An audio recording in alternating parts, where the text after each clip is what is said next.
watching NotesIn9. Hello, and welcome to NotesIn9. I'm David Leedy. Episode number 75, Introduction to XPages and Relational Data, Part 2. Relational databases are the yin to NoSQL's yang. Okay, I'm really excited to have John Jardin come back on the show. And John is based in South Africa, and he's a great developer. He's a business partner in there, and he does administrative work also. And he works for a company called Ukavuma, and his Twitter and email and everything is here. And I'm sure he's available for hire and projects if you need any help with your relational database integration with XPages or anything else. And what he's going to do today is he's going to come on and do a follow-up to his Part 1 introductions show, which was back in NotesIn9 number 47. And you can easily find a link to that if you go to index.notesin9.com. You can get to that show fairly easily. I'm still working on some stuff to try and make these things easier. But anyway, he's going to come on and do a Part 2, a follow-up, which he alluded to back then. And with that being said, let's go to the demo. Everyone, and welcome to this tutorial. My name is John Jardin from Ukavuma, and this is Part 2 of integrating your XPages application with DB2. So just a note, I say Part 2 meaning that obviously there is a Part 1 that I highly recommend that you go and watch. I wouldn't say it's compulsory, I just really highly recommend it depending on how much you've done with DB2 integration. In case you don't know where to find Part 1, what you can do is you can go to xpages.tv and you can click on all episodes and navigate down to number 47, and you'll see there it says Intro to XPages and Relational Data. This is part of David Leedy's NotesIn9 video series. Okay. Alternatively, you can also go to johnjardin.ukavuma.co.za, and in the tag cloud just go click on DB2, and this will bring up all my blog posts related to DB2, and one of them you'll see tutorial integrating XPages with DB2 Part 1. I recommend going to this blog post because I provide you with a number of snippets and links and quite a few other things that will quickly help you get Part 1 up and running on your site. I really give you step-by-step instructions so that you can get where you need to be. Okay, so with that being out of the way, just the second thing, everything that I'm going to show you in this tutorial definitely works, and it will give you pretty much what you're looking for. There are better ways to integrate with relational data, namely via Java or via sort of back-end DB2 connection code. But what I show you today is definitely the simplest way of integrating your application. I wouldn't necessarily call it the best way, but it will give you what you're looking for. Okay, so with that being said, this is where we left off in Part 1. We created this X page where on the top we had 3 buttons, and this allowed us to add, update and delete records, and then this would populate the view panel that you see before you. The only thing over here is that we were doing everything via backend code, which is fine, but we need some user interaction. So what I'm going to do is I'm going to modify a few elements over here, and we're going to change this page so that we give the user the ability to manage all of this. So this is what we're going to be looking at once we're done with this tutorial. You'll see now that there's only an add record button on top. If I go and click on this add record button, you'll see that it pops up a nice little dialog. This is from the extension library, and what I'm going to do, I'm going to put a user, David Leedy, why not? And I'm going to click on save. Thank you. And you'll see now inside our view panel there's David Leedy. So that worked perfectly. If I want to, let's say I made a mistake and I wanted to modify this record, all I need to do is click on that link, and it will give me the same dialog pop-up where I can now go and modify the first name and last name. And when I click on OK, it's now gone and modified that. Let's say I don't need it anymore. All I need to do is click on the delete link, which will remove this record from the view. All right. So let's begin this tutorial.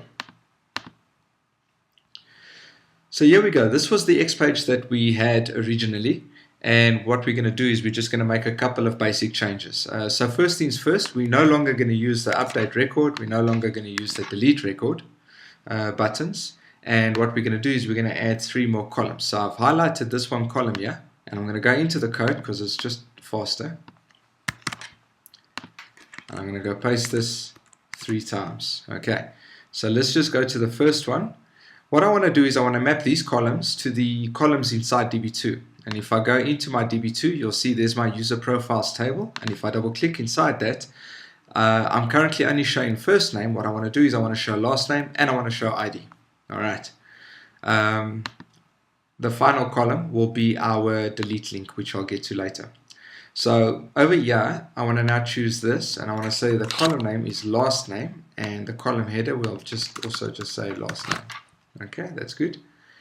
The third column is ID, and the column header we'll just call ID as well. Okay. As for the fourth column, we don't map it to any column in DB2. We can just leave it with an ID, and we'll just say click to delete as a header. I mean, it's not really serious. What we're going to be putting inside this column later on is a link that will actually allow us to perform this deletion. All right. So if I go back over here, you'll see now that I've got a few columns running. And if I save this, build it, build finish please, and preview it in the browser, we should now see all the data from DB2. Excellent. So that's a good start. Okay. So let's go back over here. Now that we can actually go and see all the data, one of the things that I'd like to do is I'd like to now go and actually have this add record give us some sort of dialog pop-up. So there's 2 things to do here. The first is to obviously go and add the proper code so that it will launch our dialog. But the second thing is to obviously go and create this dialog before we go and add that code. So you'll see, for using the extension library, under the extension library section, there's a dialog custom control, which I'm going to drag into my panel DB2. So I want it inside my panel. That's called panel DB2. So I'm just going to go down here. All right, so that's inside this panel. So I'm going to go and drag this dialog in there. That's a good start. And with every dialog, you have the dialog content as well as the dialog button bar. See, the guys have already helped us out a lot over here. All right. So if I go to my dialog, I don't want to call it dialog 1. I want to call it something that's worth using, called dialog user. Okay. So if I go back into the X page, you'll see that it's actually gone and created this dialog control, and there's my content and button section. Okay. So just one more thing with the dialog. Let's go give it a title. We can call it user profile dialog. Great. So now we've got our dialog. There's nothing inside it, but we've got a dialog that we can work with. So let's now go and add some code behind this add record that will actually make this dialog pop up. So what I'm going to do here is I'm going to go to the event. I'm going to remove all this server-side code that was there. And I'm going to change, and what I'm going to do is I'm going to say it's no submission. So there's no updates, there's no backend anything, there's no submissions. All we're going to do here is we're going to go to our client-side script, go to our script editor, and we're going to use some XSP code. So we're going to say xsp.open_dialog. It's really that simple. All we need to remember here is we need to reference the ID of the dialog control, but we need to use ID binding expressions because this is not server-side code. So inside the text, I'll go do that, and inside there, I go and say dialog user. That should do the trick. So what are we doing? We're referencing this dialog, dialog user. Okay. Hopefully nothing will crash here. If I go and build this, and I go and preview this on the browser, the page should look exactly how it was. But now if I click on add record, it gives me an empty dialog. All right, we're on the right path here. Okay. Now that we have a dialog that's actually popping up, what we need to do is we need to actually add some content inside here. So the first thing I'm going to do is I'm going to go and put a panel in there. I always wrap everything inside a panel. Nice, good practice. And inside there, I'm going to go and create a table. And I'll say the table must be 100%. We'll give it 3 rows, and we'll give it 2 columns. All right, that's a good start. Now, let's go and provide 3 labels. So, first name. Remember, these are just labels.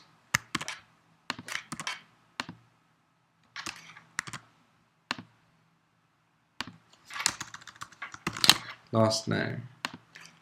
Third one, ID.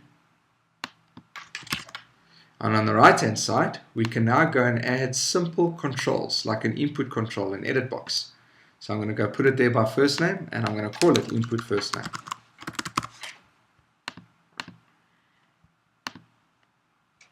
Come on.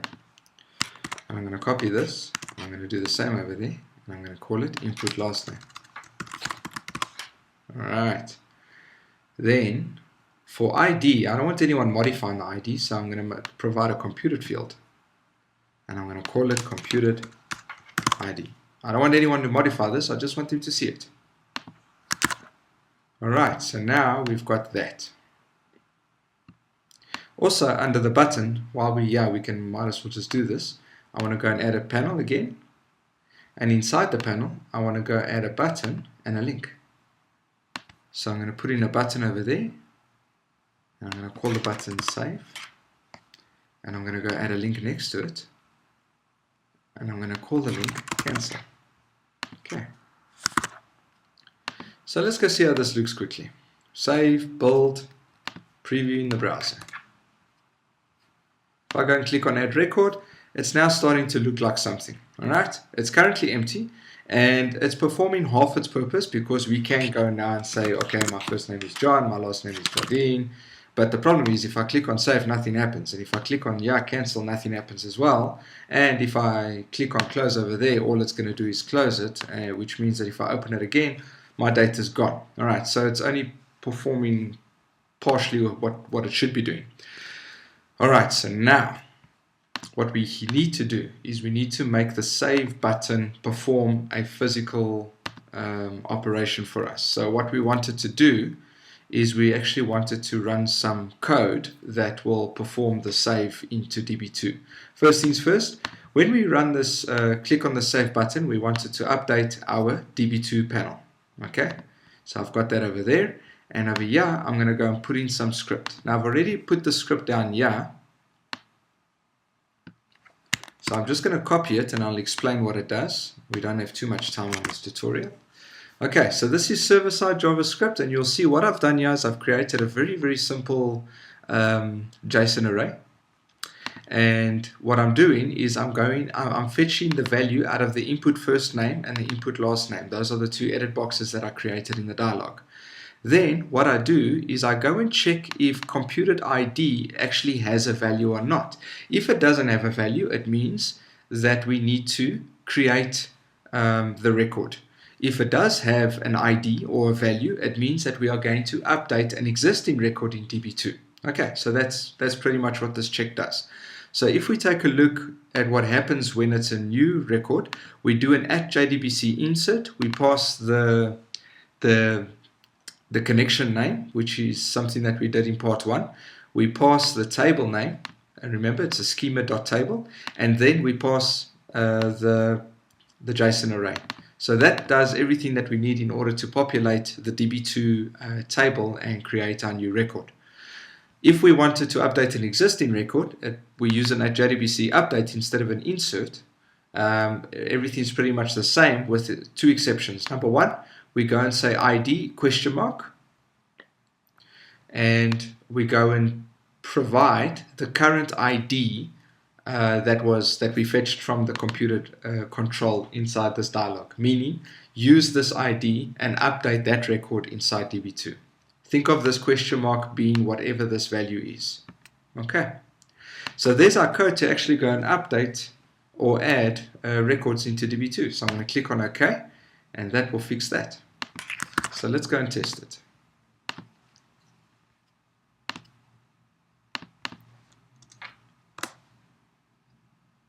Alright, so I hope this went right. So if I click on add record, I'm now going to go and put in David Leedy again. And if I click on save, there's David Leedy. Okay, so it did part of its job. There you can see, let me close there, David Leedy was definitely added. So that's a good start. The problem is the dialog box didn't close. So that's a pretty simple workaround.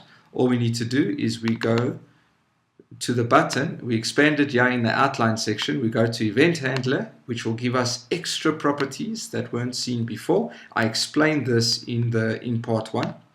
And I'm going to go to the onComplete function, meaning what happens when you complete your server-side code. And I'm going to say xsp dot, I think it's close dialog. And I go and pass the dialog ID. What's a dialog user?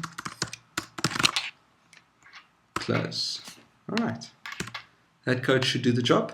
And I'm going to copy this code because if you clicked on the cancel button, I wanted to perform the same operation. Alright. So on the cancel, I go to client side and I can go and paste that close dialog code over there. So now let's go save that or build that again. Let's go back here. And let's go and add Mr. Bruce Algort to this row. Alright, Bruce Algort. So the first thing I want to do is I want to make sure if I click on cancel what happens. Okay, good start. Go add again. Yes, it's empty. That's excellent. Bruce Algort. Okay, now if I click on save, there's Bruce Algort and it also closed the dialog. Okay, so we're definitely making some good progress here. We can now add records dynamically. So the next step is to update existing records that we've added. To do that, we need to now go to the column first name, and what I want to do is I'll go to the display section and I will go and say show values in this column as links. That will turn this into a link that we can click on, and then I can go to the event, which will allow me to perform some server-side script. Okay, again, we're going to do a partial update where we update panel db2, and what I'm going to do is here's more code that we can go and add, and I'll explain this now.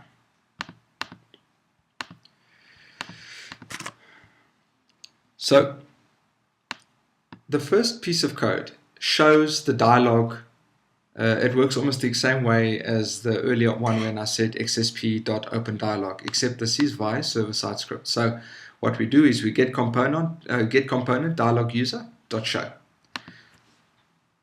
The next thing is now that we've actually activated the dialog, I can now populate the fields or the controls that are inside that dialog, starting with input first name. So I say get component input first name dot set value. And you'll see over here, I have a current record. I'll explain this current record now. Dot get column value first name.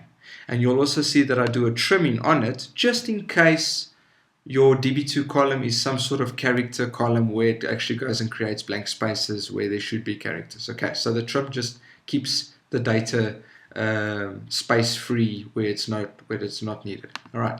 So let's just quickly come to this current record dot get column value. What we're doing here is we're looking at our view panel. There we go. Here's our view panel. And I'm just going to go to all properties. And if I go down here, you'll see that our view panel is connected to a JDBC query. That's all good. We did all of this in part 1. But what we didn't do in part 1 is we didn't specify a variable, which is a request scope attribute under which the row data will be made available. Meaning, when I click on something inside this view, every time I click on one of the records, it will actually, current record will give me a handle on the record in the view. So I'm going to call it current record over here. That's my variable name. And that is what we're seeing over here. Current record dot get column value first name. So just to finish this off, I also go and fetch the last name and I go and fetch the ID and I populate it into these 3 controls. That should give me what I'm looking for again. So I can go here, and if I refresh this page, you'll see now that these have become links. Okay, and if I click on one of them, there's the dialog here, but what it's doing is it's actually populating the values from the view into the dialog. So what's better is we've already got the code to help us manage any modifications that we do over here. So I can go say Bruce Van Algort, and if I click on save, it's gone and updated the DB2 table, and we reloaded our view. So we can now add data, read data, and update data pretty much dynamically. All right, so there's one thing left to do over here, is delete a record if we don't want it. And that comes to this last column over here. Inside this last column, I am going to go and add a link. And XPages being what it is, puts the link somewhere else when you try and drag it. So let's just go do that one more time. Thank you, please. Okay, so the text, let's just say delete record or delete or whatever you want to call it. All right, that should be fine. We are going to do a no update over here. All right, this is what we did in part 1 as well. In fact, this is exactly what we did in part 1 as well. So what we're going to do here is for the delete link on the on-click event, we say no update. And what we're going to do is grab this piece of code. This code came from part 1. All I'm doing is I'm replacing a bit of it. So if I just go and see this here, at JDBC delete, we pass the connection name, the table name, remember the ID. So all we need to do now is we need to say, okay, fine, how do we pass that ID of the record that we want to delete? It's the same way we got the values to populate the dialog. We do current record dot get column value ID. That will return the ID of the record that we are clicking on inside the view panel, and it will pass it to this function and perform the delete. Now this would work. The one thing that's left to do here though is what happens. We're not doing a refresh. So every time we do this, it will actually initiate the delete, but it's not going to show us in our view that the delete took place. So all we do here is on our link, we go to the event handler, scroll down to the onComplete event, and inside there we can do a partial refresh post. XSP.partial refresh post. It works exactly like a partial refresh, and all we do is we now pass the ID of the view panel, of the panel that we want to do a refresh on, and we use our ID binding expression. Remember, it's server-side script. So this over here is the same way as telling XPages do a refresh this panel DB2 after I've done everything in terms of clicking that link. Save, build, and let's preview one last time. Yay, delete record. Okay, so let's delete Bruce from this review. And he's gone. Let's delete this empty record. I don't like it. And it's gone. All right. And there you go. Part 2 of integrating your XPages application with DB2. So, as always, I hope this was very helpful to everyone. Please note, just a quick thing. There are much more advanced ways of working with DB2, and I'm talking about executing stored procedures, passing parameters, getting data returned back to you from a stored procedure. This is where you really want to be when it comes to integrating with DB2. Stored procedures are your friend. I would highly recommend get to know them so that you can use them, run them in your server-side code or your Java code in XPages, and that way you can actually get data back from DB2 in pretty much any form or fashion that would suit you best. A typical example would be, okay, fine, I add a record, but the moment I add a record, I need the ID in order to go maybe add other records as a reference. All right. Currently, with what I've done over here, you can't do that. So what you need like a stored procedure where you can go and execute the stored procedure, pass it some parameters, and it will go run the SQL code in DB2 and return back the ID that you were looking for. You can then use that ID to go do other good stuff with it. All right. So thanks everyone. I hope this was enjoyable, and until next time, enjoy. And that's the demo. Thanks, John. I appreciate it. I look forward to more shows. And if you have any questions for me, here's my contact information. And I thank you for your time.